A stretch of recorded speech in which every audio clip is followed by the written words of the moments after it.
Asher's body shone like a beacon of light, pushing his darkness away and wounding him with claws. He hissed while Asher groaned in annoyance. The next few days were spent in planning and training. The Luna Stone had given me the power to heal my wolves. That boosted their morals, and I knew it would be easier to claim victory with such a power. Once the training was completed, we decided to head towards Crescent Island with our warriors. Oliver and Ellie were to remain under Eden's supervision. I gathered them into a hug and murmured, "Be good, both of you. Listen to your Uncle Eden and don't make mischief. Ollie, take care of your sister." Oliver placed a kiss on my cheek with his arms around my neck. He said, "I promise, Mom, I will take care of Ellie. Please, return soon.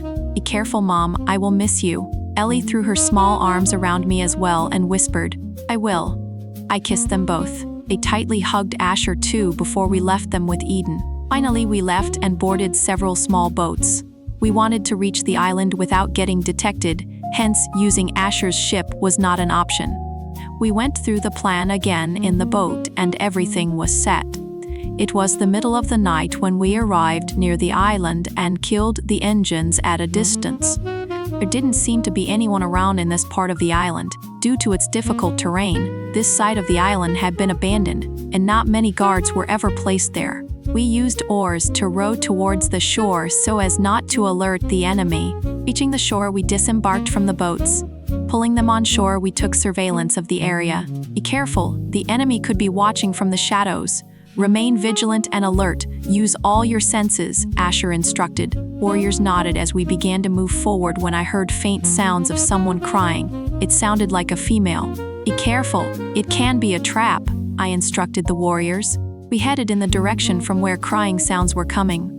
A girl in a white knee-length dress was sitting on the hard, rocky ground.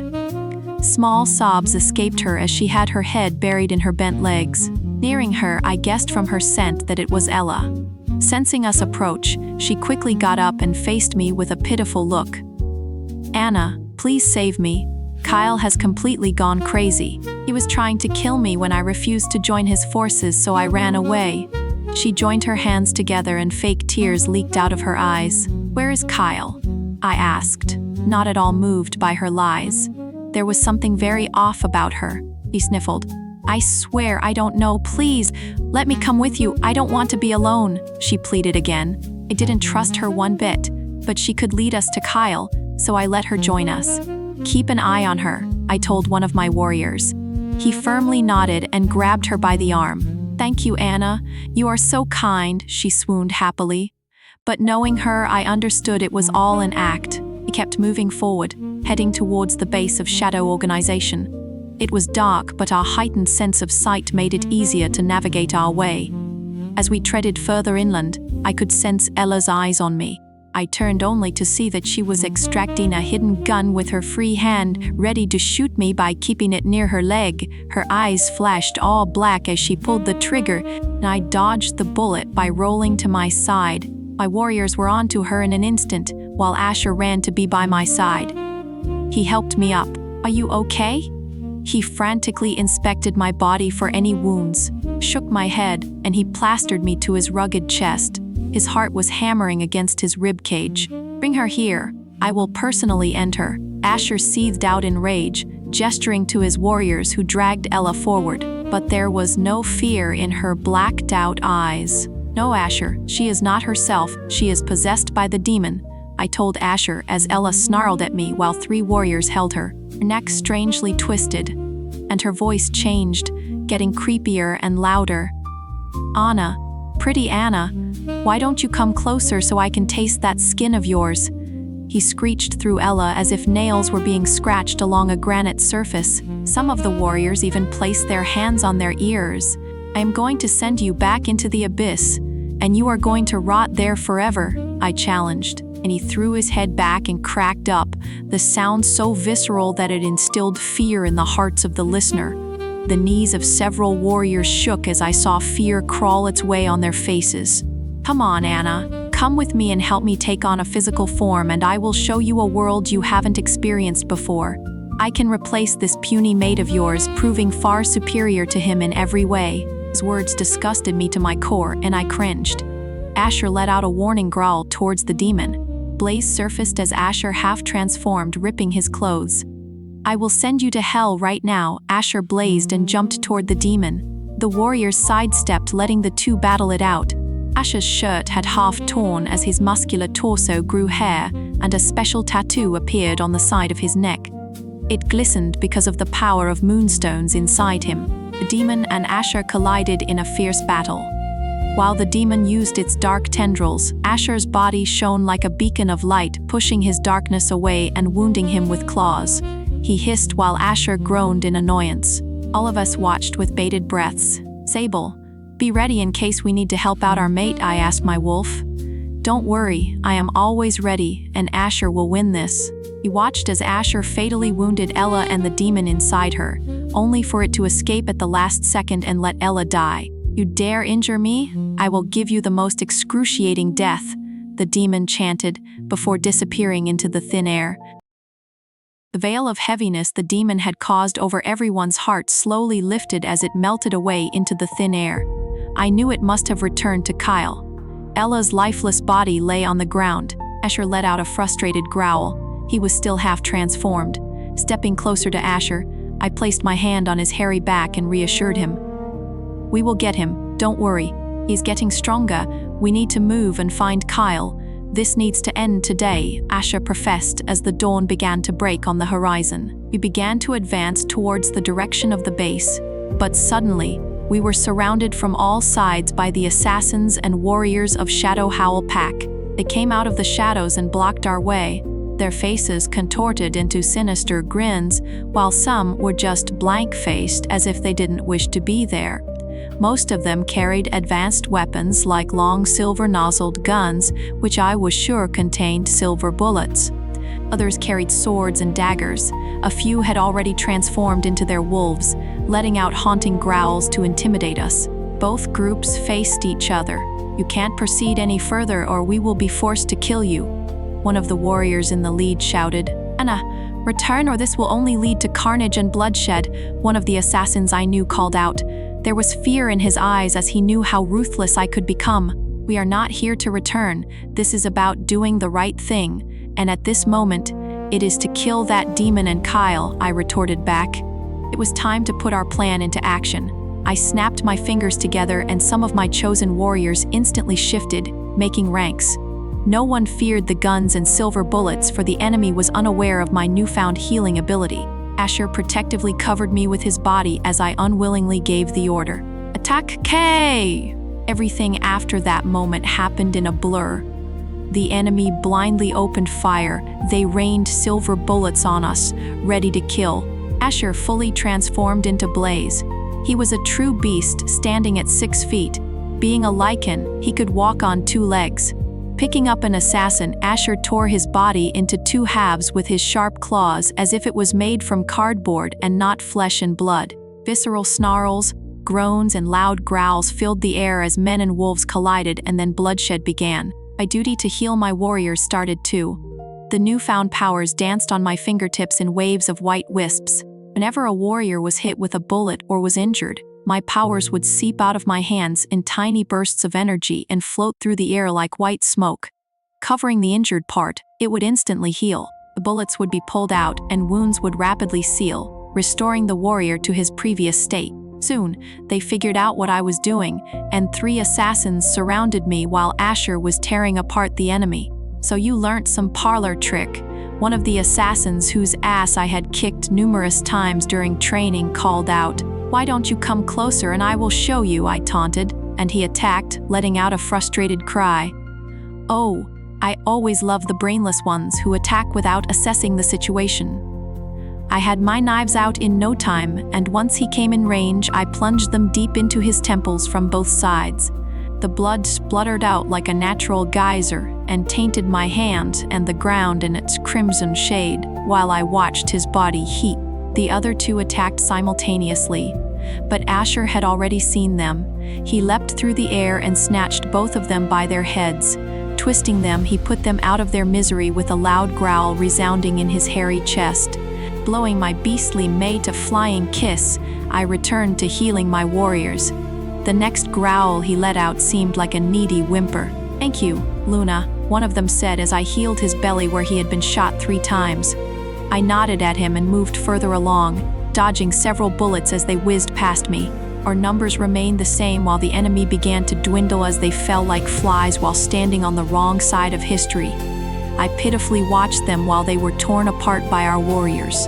As the sun lifted its head on the horizon and the new day dawned, we were left standing by the heaps and heaps of bodies lying on the ground.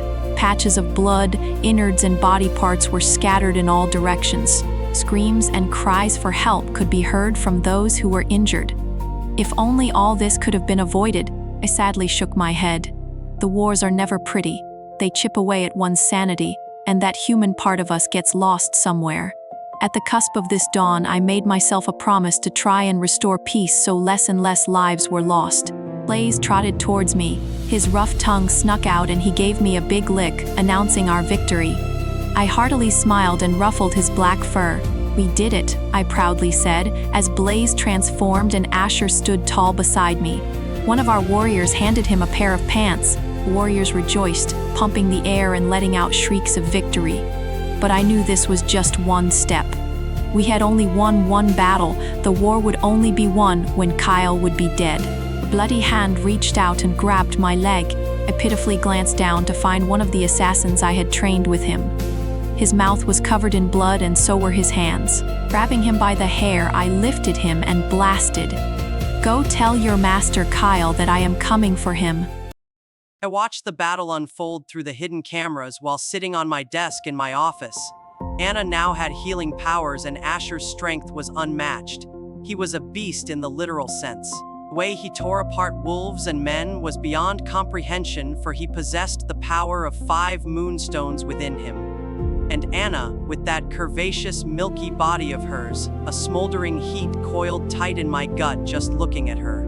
How I had restrained myself last time while seeing her naked was beyond me.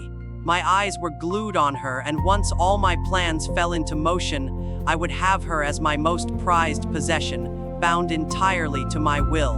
She would look beautiful moaning my name, and those plump lips of hers belonged pressed against the fire of my desire. I was still fantasizing about Anna when the demon returned to my side. His darkness affected me, but I was becoming stronger, and the plan I was concocting was essential for my own survival. He drifted like a wraith and hovered over my expensive desk. His dark, beady eyes focused on me. Anna and Asher have bound the moonstones to themselves. Asher has become extremely powerful. He screeched out like some male version of a banshee from some low-rated movie. I know, and that's exactly what I am going to do. Taking all the moonstones, I will finally be able to free you fully from the abyss, and our rule will commence. I answered while tapping my desk with my fingers. I need more strength. I am still weak. That Asher was able to injure me. He raged on, his tar-like body constantly changing shapes like an overgrown black amoeba. Why don't you devour the bodies and souls of all my warriors and assassins that are being killed in battle, and regain your strength after we sign the contract? I offered, taking out the contract I had prepared beforehand and placing it in front of the demon. He grunted out what seemed like a hollow laugh. It was guttural and grating to the ears. "Sounds like a plan," he grumbled, and began to read. I watched him carefully as he finished reading. The terms included signing the contract with blood. He screeched, "I agree to the terms, let's sign it." Using his sharp claws, which dripped tar-like substance, the demon signed it with his long, slick finger. "Here, all done." He pushed the papers back towards me. I picked them up and wickedly smiled. The signing of the contract with its blackened blood bound him to me, and he didn't even know it. The disappearing ink I had used to formulate the contract, which stated we would be ruling side by side as equal partners, dissipated, slowly revealing the real terms of the contract. It stated that the demon agreed to transfer all his powers to me and would be sealed back into the abyss. Slowly, the demon began to melt like a black candle. His powers swirled out of him like wisps of black smoke, only to be absorbed by my body. What? What is happening? He screamed in horror, the voice so shrill and haunting. "I am taking your powers. You were a fool to think I would release someone like you onto the world. I didn't want a partner. I just wanted ultimate powers, and now I have them. I spread out my arms to receive every last amount of power from the demon. His claws tried to reach out, but they stopped right in front of my face. According to the contract we had signed, he couldn't hurt me. His strength squeezed out of him, rendering him powerless as his semi-solid body began to heap on my desk like remains of blotches of tar and blackened oil. Screams of betrayal echoed in my office as the part of his soul was detached from what remained of his body, and I got up from my seat. The last of his powers blasted out and hit me in full force. My body seemed to become charged with this newfound energy. It rippled through me in waves as I clenched and opened my hands.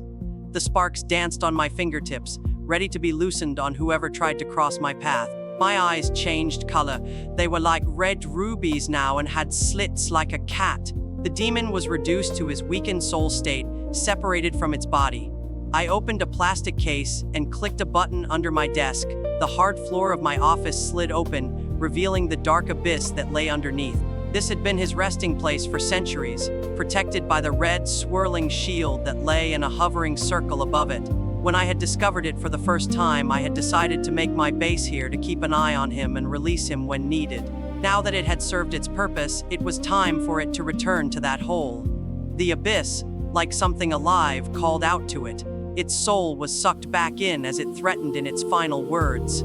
"You will pay for this, Kyle." I merely laughed and clicked the button again, shutting it close and sealing the demon forever.